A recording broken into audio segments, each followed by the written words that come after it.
저는 지난 월요일부터 목요일까지 휴가를 다녀왔습니다. 오랜만에 남도 여행을 했습니다. 목포로 가가지고 목포에서 하룻밤을 자고 완도 갔다가 완도에서 쭉 올라와서 강진으로 해가지고 고향을 들렸다가 돌아왔습니다. 근데 길이 참 잘라져 있더라고요. 예전에 저희가 청년 시절에 가던 데가 신년 1월 1일만 되면은 이제 지금처럼 그때는 송구영신 예배가 없었던 것 같아요. 그래서 1월 1일 날 이제 1월 1일 날 청년들이 보따리를 싸가지고 그리고 배낭을 챙기고 솥단지에다가 그릇에다가 쌀과 반찬을 챙겨가지고 그리고는 이제 기도원을 올라갔습니다. 강진에 가면은 만덕산이라고 있는데 그 만덕산의 중간쯤에 기도원이 있습니다. 지금처럼 이제 자가용도 그렇게 흥하지 않을 때라 시외버스를 타고 청년들이 도로에서 내리면은 이고 지고 싸고 해가지고 산을 한 2시간 정도 올라가야 돼요. 그러면 올라갔다가 다시 내려가면은 산 뒤편에 만덕산 기도원이 있습니다. 그때의 이 방에 지금처럼 시설이 잘 안 돼 있을 때라 구들장은 다 꺼져가지고 불을 떼잖아요. 그러면은 오소리 잡는 거예요. 예. 불을 떼면은 그게 방으로 다 연기가 오고요. 너무 산 중턱이라 추우니까 불을 많이 떼면은 장판은 눌어가지고 냄새가 나고, 그런데도 불구하고 거기서 행복하게 기도하고 밤에는 산기도하고 그러면서 2박 3일 정도 매년 신년 때마다 올라갔던 기억이 있습니다. 그래서 그 기억을 찾아가지고 강진 만덕산을 찾았습니다. 그 만덕산 기도원에서 조금 내려오다 보면은 다산 정약용 선생이 유배를 하셨던 다산 초당이 있거든요. 여기입니다. 이 다산 초당에 34년 만에 저희가 갔더라고요. 34년 전에 그곳을 방문했는데 가니까 우리 정약용 선생님께서 얼마나 저희 부부를 따뜻하게 맞아주시는지, 차도 한 잔 얻어 마시고 그리고 잠깐 뵙고 내려왔습니다. 그리고는 이제 고향으로 올라오는데 길이 참 잘 되어서 정말 예전에는 꿈도 꾸지 못했던 일들이 지금은 그렇게 편하게 이루어지고 있구나 하는 것들을 새삼 느끼게 되었습니다. 이스라엘 백성들이 은금 폐물을 애굽 사람들에게 구했습니다. 그러자 애굽 사람들이 은금 폐물과 의복을 다 주면서 가라 그래가지고 쫓아 보내듯이 해서 이스라엘 백성들은 급하게 발효되지 아니한 떡반죽 그릇을 메고 자녀들과 짐승들 모든 것들을 이끌고 애굽에서 나왔습니다. 하나님이 인도하신 길이지 않습니까? 약속의 땅 가나안 땅까지 가는 길이 이 지도에 보시면은 위에 이렇게 휘어진 부분이 어디냐면은 저기가 지중해입니다. 지중해. 그래서 왼쪽에 애굽에서 지중해 길로 가는 길이 바로 블레셋 사람의 길이라고 하는데, 이 길을 가게 되면은 쉽게 갈 수 있는 길이에요. 일주일에서 2주일 정도면 갈 수 있는 길인데, 그 빨간 선을 따라서 쭉 내려오는 길 있지 않습니까? 이 길로 해가지고 40년 동안을 가게 하셨던 것입니다. 하나님이 쉬운 길을 두고 왜 어려운 길을 돌아가라 하실까? 하나님은 빠른 길을 두고 왜 멀리 어려운 길을 가라고 하실까? 더 이상한 것은 14장 2절입니다. 14장 2절 말씀 같이 볼까요? 이스라엘 자손에게 명령하여 돌이켜 바다와 믹돌 사이에 피하히롯 앞곧 바알스몬 맞은편 바닷가에 장막을 치게 하라. 쉽게 갈 수 있는 길이 아니라 어려운 길로 인도하시고, 빨리 갈 수 있는 길을 두고 지체하는 멀리 돌아가는 길을 하나님이 택하셨다는 것입니다. 게다가 이해가 안 되는 것은 뭐냐면은, 하나님 마지막 첫 번째 장막을 치게 하신 곳이 어디냐면은 앞에는 홍해바다입니다. 그리고 양쪽으로는 거대한 그런 높은 산들이 있어요. 그러니까 삼면이 막힌 곳이라는 말이에요. 하나님이 그곳으로 인도하시는 길입니다. 여러분, 하나님이 이 지리를 몰라서 그곳으로 인도하셨을까요? 아닙니다. 하나님은 천지 만물을 지으신 분이잖아요. 하나님께서는 모든 것들을 다 아시는 전능하신 하나님이시잖아요.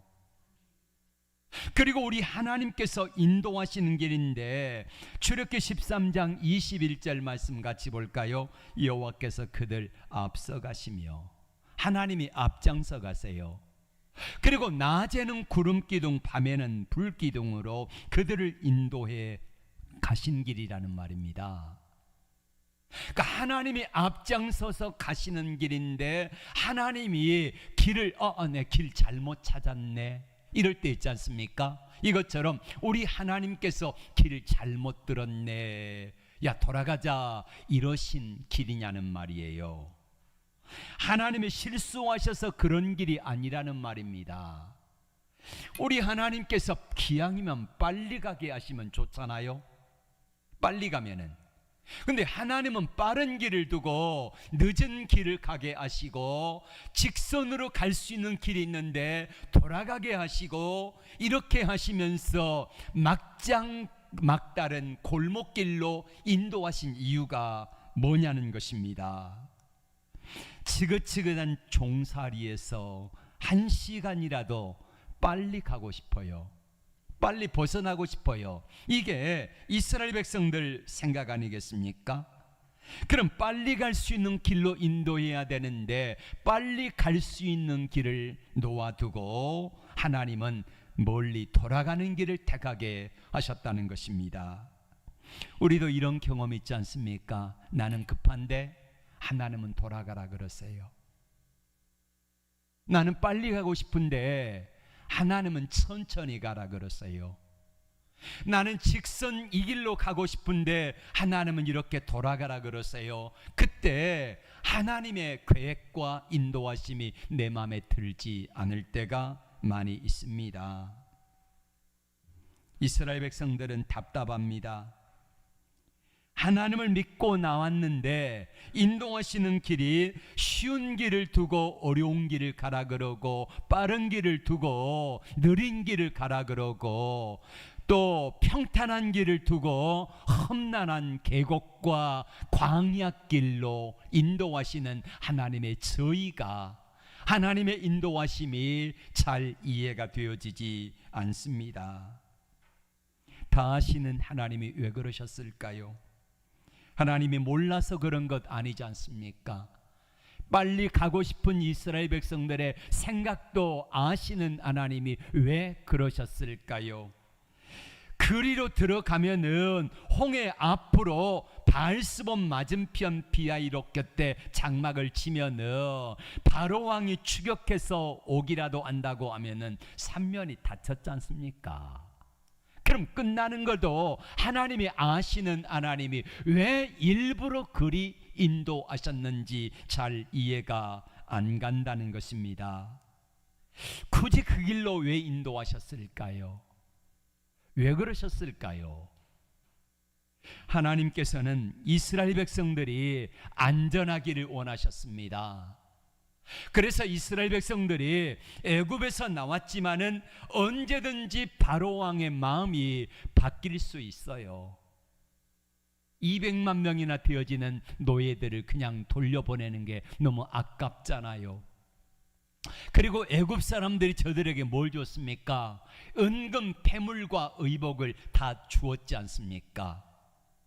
그래서 이것저것 생각하니까 바로 왕이 아까운 거예요. 해서 언제든지 이스라엘 백성들을 추격해 올 수 있기 때문에 하나님께서는 그것을 아시고 저들을 마지막으로 끝장내기 위한 계획을 세우신 겁니다. 이스라엘 백성들이 멀리 도망가면 어떠겠습니까? 바로 왕이 추격해 오는데 그거 안 하겠지요. 그런데 들으니까 이스라엘 백성들이 앞에는 홍해가 가로막고 있고 양 옆에는 높은 산들이 있기 때문에 그곳에 들어가면은 뒤편에 가는 길목만 차단하면은 저들을 다시 잡아올 수 있겠다고 하는 생각이 드는 것으로 하나님이 일부러 인도하신 거예요. 믿기라는 겁니다. 바로 왕이 그 소식을 듣고 달려올 것을 알기 때문에 하나님께서는 일부러 이스라엘 백성들을 그곳으로 인도하신 것입니다. 우리의 삶의 여정 속에서 내가 가는 길이 때로는 잘 이해되어지지 않을 때가 많습니다.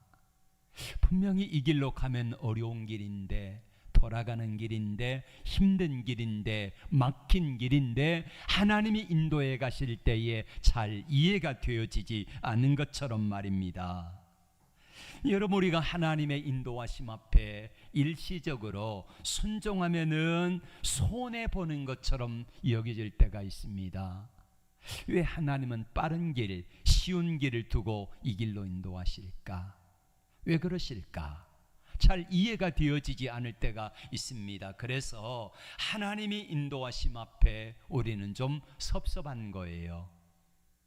왜 하나님 빠른 길 두고 더딘 길, 느린 길을 가게 하십니까? 왜 쉬운 길이 있는데 돌아가라 그러십니까? 할 때에 우리 마음이 잘 이해가 되지 않습니다. 그럼 여러분 한번 생각해 보세요. 이스라엘 백성들이 바알스본 맞은편 홍해 앞에다가 진을 쳤을 때에 어떻게 되었습니까? 그로 인하여 이스라엘 백성들이 망했습니까? 아닙니다. 어떤 결과가 있습니까?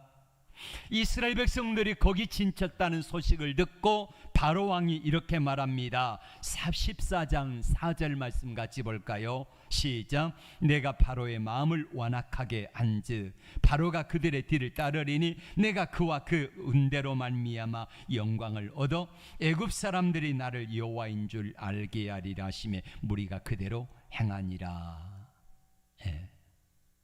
하나님은 이 문제를 해결하시는데 바로 왕이 쫓아오게 만듭니다. 14장 3절 말씀 같이 볼까요? 14장 3절 시작. 바로가 이스라엘 자손에 대하여 말하기를 그들이 그 땅에서 멀리 떠나 광야에 갇힌 바 되었다 하리라. 야, 갇혔다. 그러니 잡아오자 하고 바로 왕이 쫓아올 거라는 것입니다. 하나님은 이거를 아셨습니다. 그래서 하나님의 계획 가운데서 이스라엘 백성들이 그곳으로 들어가게 되었고 그곳으로 들어간 이스라엘 백성들을 쫓아오게 될 때에 우리 하나님이 어떻게 하셨습니까? 다 하나님은 준비하고 계신 거지요. 갇혔다고 생각하니까 바로 왕이 쫓아왔고 쫓아온 저들을 향하여서 하나님께서 기도하는 모세에게 이렇게 말씀하십니다. 너는 지팡이를 홍해를 향하여 내어 밀라.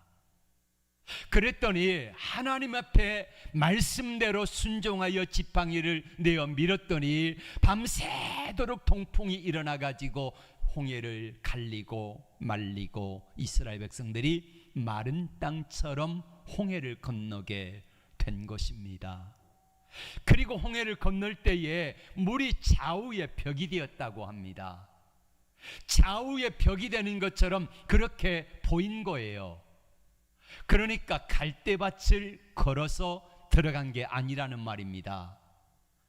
이스라엘 백성들을 건너게 하시고 이스라엘 백성들이 건널 즈음에 애굽의 병사들이 병거를 타고 군대를 데리고 추격해 들어왔습니다. 그때에 우리 하나님께서 들어오는 애굽의 병사들의 병거 바퀴를 벗겨가지고 달리지 못하도록 하나님이 만드셨습니다. 그리고 어찌어찌해서 들어오는 애굽의 병사들이 쫓아오지 못하도록 하나님이 막으셨습니다. 그리고 하나님께서 이스라엘 백성들이 다 건널 때쯤 되자 하나님 모세에게 말씀하십니다. 너는 다시 손을 내밀어 지팡이를 내밀어 물이 다시 흐르게 하라. 다시 모세가 기도했더니 홍해의 물이 원상태로 되돌아갔고 애굽의 병사들을 다시는 보지 못하도록 하나님께서 그렇게 다 막아 주신 줄로 믿습니다. 하나님께서 이 계획을 가지고 이스라엘 백성들을 그 길로 인도하셨는데 그 당시에 이스라엘 백성들은 잘 알지 못하니까 애굽의 병사들이 추격에 올 때에 잡힐 것 같으니까, 죽을 것 같으니까, 고통당할 것 같으니까 그 자리에서 모세와 하나님을 원망하며 불평할 수밖에 없었더라 이것입니다. 그 결과 출애굽기 14장 31절 말씀을 같이 볼까요?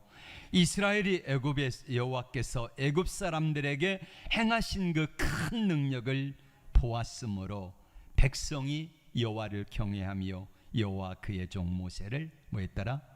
믿었더라. 아멘. 우리가 살아가면서 늘 잊지 말아야 될 게 있습니다. 내가 믿는 하나님이 어떤 분인가를 아는 겁니다. 내가 믿는 하나님이 어떤 분인가를 알고 그 하나님을 신뢰하는 겁니다. 우리가 내가 믿는 하나님이 어떤 분인가는 너무나 잘 알아요. 지식으로 압니다. 마음으로 압니다. 믿음으로 압니다. 그런데 그 하나님을 신뢰하는 사람들은 많지 않습니다. 그래서 우리가 하나님이 우리의 삶을 인도해 가실 때에 그 하나님의 인도하심을 끝까지 신뢰하며 그 하나님께 맡기고 하나님을 의지하며 믿음으로 가는 사람들은 그렇게 많지 않다는 것입니다. 하나님은 어떤 분이십니까? 천지를 만드신 분 맞지요? 우리 형편을 아시는 분 맞지요? 그리고 우리와 함께 하신다고 하시면서 예수님까지 이 땅에 십자가에 못 박혀 죽기까지 우리를 사랑하시는 하나님 맞지요?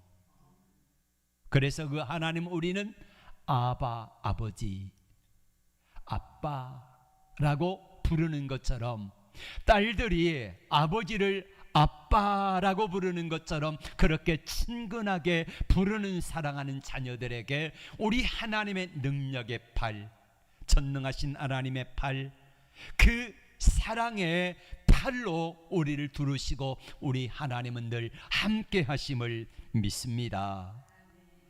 그런데 나는 안 믿어져요, 목사님. 성경에는 그렇게 쓰여 있는데 나는 잘 안 믿어져요. 이러는 분들이 대부분입니다. 여러분, 그래서 우리가 하나님을 많이 경험하게 되면은요 믿어지는 거예요. 그래서 하나님을 많이 경험하고 그럼 어떻게 해야 됩니까? 하나님을 자꾸 경험해야 되는 것처럼 우리가 하나님께 나가고 하나님과 친밀하고 그러면은요 하나님이 믿어지지 않습니까? 이번 여행 때 하영이하고 셋이 하룻밤을 지냈습니다. 하루를 같이 여행하면서 1박 2일 동안 있다가 하영이는 먼저 올라왔는데요, 하영이하고 같이 가니까 너무 좋아요. 딸하고 가니까. 딸이 아빠에게는 딸이 있어야 되는 것 같아요. 그래가지고 딸이 아빠 가서 숙소 비용도 되고 케이블카 타는 비용도 되고 밥도 사고 돈 많이 썼어요. 제가 무슨 이야기를 하려고 그러냐면요, 쟤는 엄마 아빠에 대해서 알잖아요. 뭐가 있어요? 친밀함이 있습니다. 친밀함. 우리도 하나님과의 친밀함이 있으면은요, 하나님 앞에 내가 딸이 아빠에게 구하는 거, 아빠가 딸에게 요구하는 거 당당하잖아요. 쟤는 그래요. 아침에 제가 이제 자주 데려다 주는데, 출근할 때에 바쁘면은, 급하면은 그냥 가라 그랬다가요, 제가 새벽기도 끝나고 사무실에 있거나 아니면 잠시 좀 자고 있으면은 당당하게 와가지고 저를 깨워요. 아빠 데려다 줘. 네. 왜 그렇습니까? 친밀하니까. 이 친밀한 관계가 유지되면은요, 그게 아무것도 아니에요. 그럼 아빠인 저는 어떡합니까? 당연하지? 그러잖아요.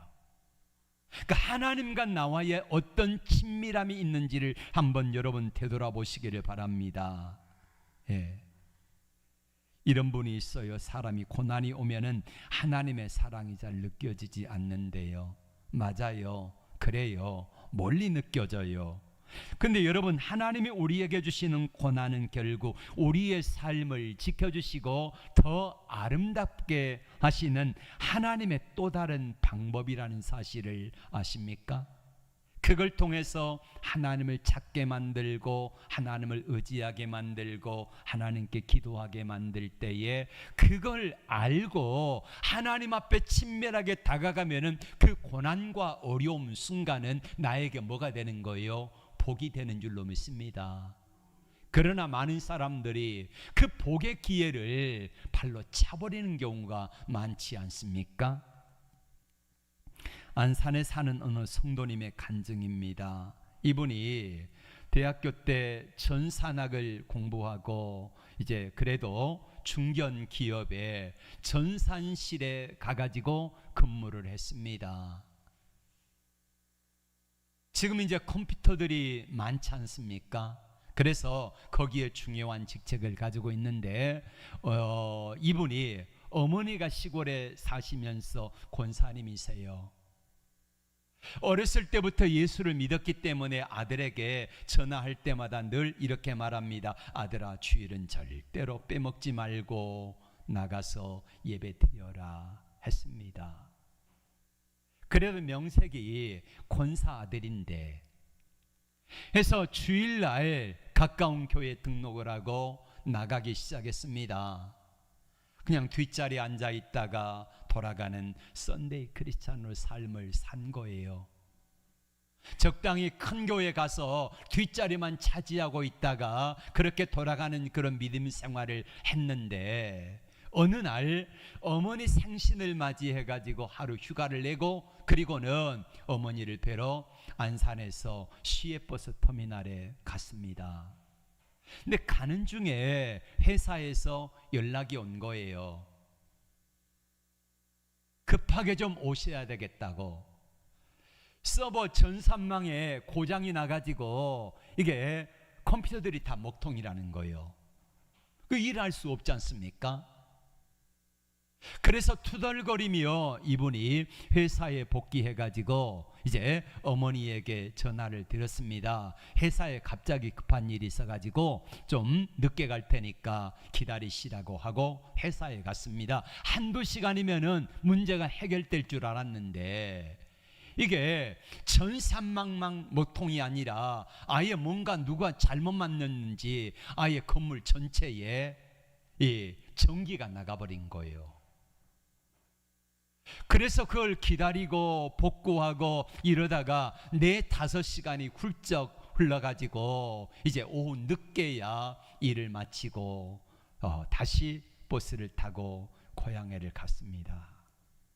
어머니와 함께 늦은 저녁을 먹고 9시 TV 뉴스를 보는데, 뉴스에 큰 그 고속도로에 대형 그 추돌 사고가 있어가지고 한 20명이 죽거나 다쳤다고 하는 그런 뉴스 보도를 보게 되었습니다. 근데 가만히 자세히 보니까 언젠가 낯이 익어요. 봤더니 안산에서 자기 고향 가는 버스예요. 그리고 사고가 난 시간을 이렇게 봤더니 자기가 타야 되는 바로 그 버스예요. 어머니에게 이걸 말씀을 드렸더니 어머니가 이렇게 말합니다. 야 아들아, 내가 저기에 내가 원래 계획대로 버스를 탔으면은 너는 죽었거나 아니면은 다쳤을 수도 있었을 터인데 하나님이 너에게 너를 살려주시고자, 하나님이 너를 만나주시고자 이렇게 모든 것들을 계획하셨구나, 이러더라는 거예요. 내 생각에는 재수가 없어가지고 그 시간에 공교롭게도 회사 전산망이 고장나고, 그리고 다시 전기가 이상이 있어가지고 몇 시간 동안 있었던 그것으로 인하여서 투덜거렸는데, 아무리 생각해도 되돌아보니까 인간이 만든 작품이 아니에요. 하나님이 만드신 하나님의 계획 속에 이루어진 거예요. 어머니 권사님이 이야기한 것처럼 너를 살리려고 하나님께서 회사 서버가 고장나게 해서 너를 그곳에 데려다 놓으시고 너를 안전하게 지키시기 위한 하나님의 계획이었다는 사실을 깨닫게 되니까 참 놀라웠습니다. 그동안에 뒤에서 구경만 하면서 썬데이 크리스찬으로 겨우 왔다 갔다 하며 믿음 생활했었던 이 사람이요, 달라지기 시작했습니다. 내가 뭘 할까, 어떻게 할까 봉사하며 살기 시작했습니다. 주님을 만나니까 이렇게 되더라 이것입니다. 사랑하는 성도 여러분, 세상에 우연은 없습니다. 특별히 예수 믿는 우리들에게 우연이란 존재하지 않고 하나님의 필연적인 계획 속에서 모든 우리의 삶들이 운행되어진 것을 믿으시기를 바랍니다. 내 삶의 모든 부분 하나님이 세밀하게 간섭하지 않으신 부분이 하나도 없다는 거예요. 다만 우리가 이것을 인정하고 살아가느냐의 문제지요. 성경에 보면은 열왕기상 22장 34절에 한 사람이 우연히 활을 당기어 이스라엘 왕의 갑옷 솔기를 쏜지라, 이렇게 말하고 있습니다. 성경 기자는 우연이라고 하는 단어를 썼는데, 여기서 우연이라고 하는 이 단어가 그냥 그 우연이 아니라 하나님께서 계획하신 계획이었는데, 바로 아합이라고 하는 왕이 악하기 때문에 하나님이 말씀하신 겁니다. 하나님이 아합을 데려가시겠다는 거예요. 그런데 전쟁터에 나갔을 때에 변장하고 갔는데 하나님께서 거기에서 우연히 한 병사가 화살을 쏘았는데 갑옷을 뚫은 거예요. 근데 여기 가슴이나 다른 데를 맞으면은, 그러면은 화살이 맞져도 이게 뚫지를 못합니다. 갑옷이니까. 그런데 갑옷 솔기라는 말은 뭐냐면은 갑옷의 중간에 이음매 있지 않습니까? 하필은 맞아도 여기를 맞은 거예요. 우연히 쏘았는데. 그럼 누구 계획이라고요? 하나님께서 계획하신 대로 한 사람의 병사가 화살을 쏘아서 하나님의 계획대로 아합 왕을 데려가신 거다라는 것입니다. 우리의 삶의 여정에 걸어가는 길, 때로는 이해가 되어지지 않을 때 있습니다. 나는 빨리 가고 싶은데 하나님은요 천천히 가라 그러시고, 나는 직선으로 곧게 가고 싶은데 하나님은 돌아가라 그러십니다. 왜 그럴까요? 하나님이 길을 몰라서 그럴까요? 하나님이 내 형편을 몰라서 그러실까요? 하나님이 무지하셔서 알지 못하시니까 하나님이 그러실까요? 아닙니다. 하나님은 특별한 목적과 계획 가운데서 우리의 삶을 세밀하게 인도하시는 분이세요. 우리 주님 그렇게 말씀하셨습니다. 참새 한 마리도 하나님의 허락 없이는 떨어지지 않는다, 죽지 않는다는 거예요. 그 참새 한 마리의 생명까지도 계획하시고 아시는 하나님이시라고 하면은 독생자 예수님을 저를 위해서 대신 바꿔주시고 사랑하신 그 하나님의 사랑이 나와 함께 하시는데 어찌 하나님이 우리의 형편을 모르시겠습니까? 어찌 하나님께서는 우리의 길을 모르시겠습니까? 우리 하나님께서 인도하시는 길은요, 우리 하나님이 저와 여러분을 위해서 인도하시는 길은 얼마나 세밀하고 얼마나 정확하고 얼마나 아름다운 길일까요? 그 길을 하나님께서는 지금도 인도해 가심을 믿습니다. 여러분, 마지막으로 이렇게 부탁드리고 싶습니다. 하나님을 많이 아십시오. 하나님이 어떤 분인가를 알고, 그리고 중요한 것은 머리로만 아는 것이 아니라 그 하나님을 내가 신뢰하면서 매 순간순간마다 인정해드리고 그분을 초청하고 그분과 의논하고 그분에게 상의하면서 어떻게 살아갈 것인가를 하나님과 함께 그렇게 동행하면서 나아가면 우리 하나님께서는 내가 생각하는 것보다 더 아름다운 길, 내가 계획했던 것보다 훨씬 더 빠른 길, 더 안전하고 좋은 길로 우리 하나님께서는 인도해 가실 것을 믿습니다.